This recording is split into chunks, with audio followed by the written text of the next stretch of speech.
Hello everyone, welcome to my channel which is mommy talk with Shikha. आज जो topic हम cover करने वाले हैं वो है प्री मैच्योर बेबी की किस तरीके से केयर की जाए। NICU, हॉस्पिटल्स, इसमें तो डॉक्टर्स होते हैं और नर्सेज होती हैं जो कि बहुत एफिशिएंटली बेबी की केयर करते हैं। पर असली चैलेंज तब आता है जब आप NICU से बेबी को घर लेकर जाते हैं। जो बच्चे 35 हफ्ते से पहले पैदा हुए होते हैं उन्हें हम प्री मैच्योर बेबी या फिर प्री टर्म बेबीज़ बोलते हैं। नॉर्मली जो बच्चे होते हैं वो 40 वीक्स में पैदा होते हैं, बट 40 वीक्स टू 36 वीक्स हम लोग नॉर्मल बोलते हैं। पर अगर बेबी 35 वीक्स से पहले पैदा हुए होते हैं उन्हें हम प्री टर्म बेबी और प्री मैच्योर बेबी बोलते हैं। इसमें उनके कुछ ऑर्गेन्स डेवलप नहीं होते हैं या मैच्योर नहीं होते हैं। नॉर्मल बच्चों से उनका साइज़ काफ़ी छोटा होता है, अंडर वेट होते हैं क्योंकि समय से पहले पैदा हुए हैं, उनमें फ़ैट डिपोजिशन उतना नहीं हुआ, तो इसलिए उनका जो वेट है वो भी काफ़ी कम होता है, काफ़ी अंडर वेट होते हैं। उनकी ऑर्गन फंक्शनिंग भी बहुत ज़्यादा स्लो होती है, बहुत इमेच्योर होती है, जैसे lungs, brain, heart and intestine. Lungs अगर इमेच्योर है तो उन्हें डॉक्टर्स और नर्सेज एक तरीके का इंजेक्शन लगाती हैं जो होता है सर्फेक्टेंट उन्हें लगाया जाता है जिनके लंग्स इमेच्योर होते हैं। अगर लंग्स इमेच्योर होंगे तो वो ब्लड ऑक्सीजन सप्लाई नहीं पास करेगी, ब्लड फ्लो नहीं करेगी, ब्लड साफ़ नहीं करेगी, लंग से हार्ट में नहीं जाएगा, हार्ट से ब्रेन को सिग्नल नहीं पहुंचेगा। तो इस वजह से सारा जो बॉडी का जो फंक्शनिंग है वो बहुत ज़्यादा डिस्टर्ब हो जाएगी। तो इसी वजह से हमें NICU फैसिलिटी बहुत ज़रूरी है। अगर आप किसी भी हॉस्पिटल में अपनी डिलीवरी करवाते हैं और अगर आपका बेबी प्री मैच्योर है तो उसके लिए सबसे ज़्यादा ज़रूरी है NICU फैसिलिटी होना उस हॉस्पिटल में।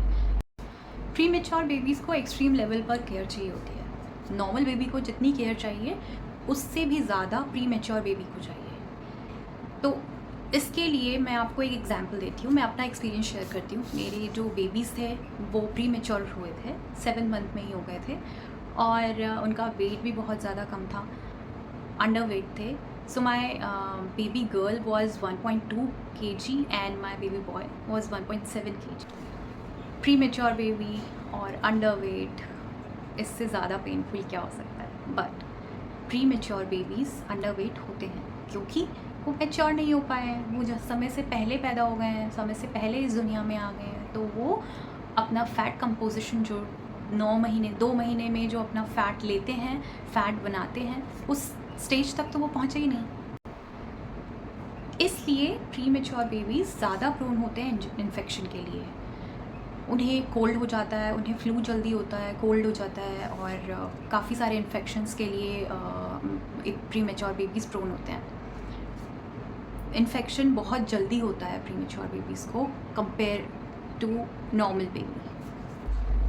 सबसे ज़्यादा पेशेंस लेवल तब चेक होता है जब आपका बेबी फीड नहीं लेता बिल्कुल भी नहीं लेता, क्योंकि NICU में उन्हें जिस तरीके से फीड करवाया जाता है सिरिंज से, मैंने जो देखा था सिरिंज से करवाया जाता था, क्योंकि किसी कारण ब्रेस्ट फीड नहीं हो पा रही थी, मैं अपना मिल्क नहीं दे पा रही थी, तो इसलिए डॉक्टर्स ने उन्हें फॉर्मूला मिल्क पे डाला। जिन बेबीज़ को की मदर्स उन्हें लैच नहीं करवा पाती हैं या अपना मिल्क पंप करके डॉक्टर्स को नहीं दे पाती हैं, सिस्टर्स को नहीं दे पाती हैं फीड कराने के लिए, तो डॉक्टर्स उन्हें फॉर्मूला मिल्क पे डालते हैं। तो बेबीज़ ने फॉर्मूला मिल्क फीडिंग उतनी नहीं ली, पर हम लोगों ने कोशिश नहीं छोड़ी, हम लोग पिलाते थे। मैंने डॉक्टर्स से बात की तो उन्होंने बोला कि अगर आपका बेबी एक साथ 30 ml नहीं लेता है तो आप कम पिलाइए पर बार बार पिलाइए। तो इस तरीके से मैंने अपने बेबी को अच्छे से फीड करवाया। टाइम के साथ फीडिंग इम्प्रूव हुई। तो फीडिंग बहुत ज़्यादा ज़रूरी है। अगर फीड नहीं लेगा तो ग्रोथ नहीं होगी और वूम के अंदर तो हमारा बेबी जो होता है वो पूरी तरीके से हमारे ऊपर डिपेंड होता है। अब जब वो इस दुनिया में आया है तो सबसे ज़्यादा ज़रूरी उसके लिए 6 महीने तक दूध है, मिल्क है। मिल्क बहुत ज़्यादा ज़रूरी है, चाहे फिर वो फॉर्मूला मिल्क हो, चाहे फिर वो ब्रेस्ट फीड पे हो, मदर मिल्क हो। फीडिंग इम्प्रूव होनी चाहिए बेबी की, साथ में क्लीनलीनेस बहुत ज़्यादा होनी चाहिए। आपका जो रूम है वो बहुत ज़्यादा क्लियर होना चाहिए, बिल्कुल डस्ट नहीं होनी चाहिए आपके रूम में। बेबी का कॉट जिस पे वो सोता है वो अच्छे से, मैट्रेस वो अच्छे से साफ़ होना चाहिए। रोज़ उसके जो बेडशीट्स हैं वो चेंज होनी चाहिए। तो क्लीनलीनेस का बहुत ज़्यादा ध्यान रखना है, साथ में मदर को भी, और जो भी बेबी को टच कर रहा है सबसे पहले उन्हें अपने हैंड वॉश करने चाहिए और साथ में सैनिटाइज़ भी करना चाहिए। सबसे ज़रूरी बात, विज़िटर्स को अवॉइड कीजिए। जितने कम लोग बेबी के पास जाएंगे, बेबी उतना हेल्दी रहेगा, उतना ठीक रहेगा। क्योंकि आपका जो बेबी है वो प्री मैच्योर है, उसे इतनी इम्यूनिटी नहीं है उसमें, क्योंकि नॉर्मल बेबीज़ में जितनी इम्यूनिटी होती है उससे बहुत ज़्यादा लो उनकी इम्यूनिटी होती है। बहुत ज़्यादा इन्फेक्शन उनको लग सकता है किसी से भी, अगर किसी को भी थोड़ा बहुत भी इन्फेक्शन है, क्योंकि हमें नहीं समझ में आता कि हमें इन्फेक्शन हो रहा है। कभी कभी इन्फेक्शन होता है पर हमें नहीं सिम्टम्स आते हैं। तो हम उस टाइम पे विज़िटर्स को बिल्कुल भी अलाउ मत कीजिए अपने बेबी के आसपास आने के लिए या बेबी को टच करने के लिए, क्योंकि बेबीज़ को सभी प्यार करते हैं और सभी देखना चाहते हैं कि फैमिली में जो बेबी आया है वो कैसा है। पर एज अ पेरेंट आपको स्ट्रिक्ट रहना है, आपको अपने बेबी की हेल्थ पे ज़्यादा फोकस करना है। किसेस अवॉइड कीजिए प्लीज़, किस नहीं कर सकते क्योंकि उससे रेस्पिरेटरी प्रॉब्लम्स होने का बहुत ज़्यादा चांस होता है बेबीज़ को, और ये साइंटिफिकली प्रूवन है। बहुत से केसेस ऐसे आते हैं कि बेबीज़ को किस करते हैं पेरेंट्स, बहुत ज़्यादा पेरेंट्स नहीं तो ग्रैंड पेरेंट्स कर रहे हैं, या फिर जो अंकल आंटी जो भी मिल रहा है उनको किस कर रहा है। तो उससे क्या होता है कि बेबी की जो रेस्पिरेटरी प्रॉब्लम्स हैं वो ज़्यादा बढ़ जाती हैं, और इससे बहुत ज़्यादा ये प्रॉब्लमेटिक है। बहुत क्रिटिकल स्टेज में भी बच्चे आ जाते हैं। फिर आपको मॉनिटरिंग करनी है आपके बेबी की आइज़ और हियरिंग के लिए। आई साइट कैसी है, कैसे बच्चा समय के साथ ठीक से देख रहा है, बच्चा समय के साथ ठीक से सुन रहा है, उसकी भी आपको मॉनिटरिंग करनी है। फीडिंग शेड्यूल के साथ साथ आपको उसका ग्रोथ शेड्यूल भी देखना है कि आपका बेबी ठीक से ग्रो कर रहा है या नहीं, वेट कैसा है बेबी का, वेट बढ़ रहा है या नहीं। वैक्सीनेशन बहुत ज़रूरी है, वैक्सीनेशन को कभी भी स्किप मत कीजिए, कभी भी पोस्टपोन मत कीजिए, वैक्सीनेशन टाइम पे लगवाइए।